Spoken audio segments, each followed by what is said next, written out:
આજે હું ને તમે સંસારમાં નાની નાની બાબતમાં દુઃખી થઈએ છીએ એનું એક જ કારણ છે, વૈરાગ્ય નથી.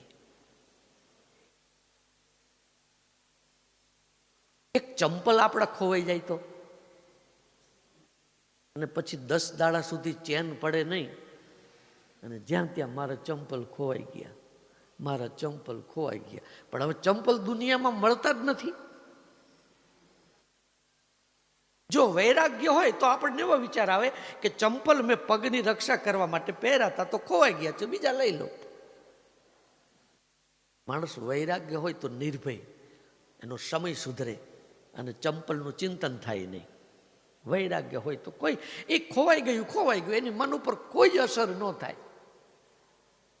રાગ છે એટલે વૈરાગ્ય હોય તો ખોવાઈ ગયું, માણસ ભૂલી જાય. અને રાગ હોય ને તો કેટલાય દિવસ સુધી યાદ રહે, મગજમાંથી જાય નહીં. ભગવાન શ્રી કૃષ્ણની સોનાની દ્વારિકા પાણીમાં ડૂબી ગઈ, અને છતાંય કૃષ્ણને કાંઈ અસર થઈ? કેમ? વૈરાગ્ય હતો.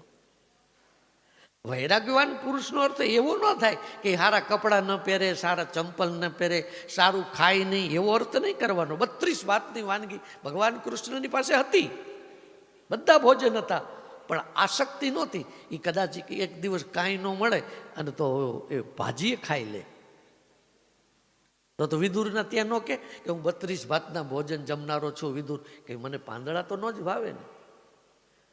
ભગવાન કૃષ્ણ અનાસક્ત વ્યક્તિ હતા.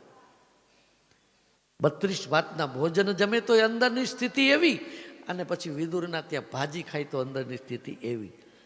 મણિજડિત સોનાનો મુગટ પહેરે અને સોનાની દ્વારિકામાં સોનાના સિંહાસન ઉપર બેસે, અને અંદરની જે સ્થિતિ હતી એવી ને એવી સ્થિતિ, આખી હોનાની દ્વારિકા પાણીમાં ડૂબી જાય તો અંદરથી એવો ને એવો કૃષ્ણ. એ પાણી ન હલે, એને જ કહેવાય જ્ઞાની પુરુષ, એને જ કહેવાય વૈરાગ્યવાન પુરુષ.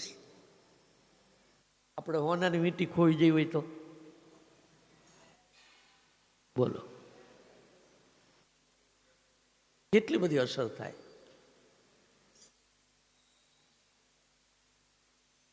જ્ઞાનનું લક્ષણ એ છે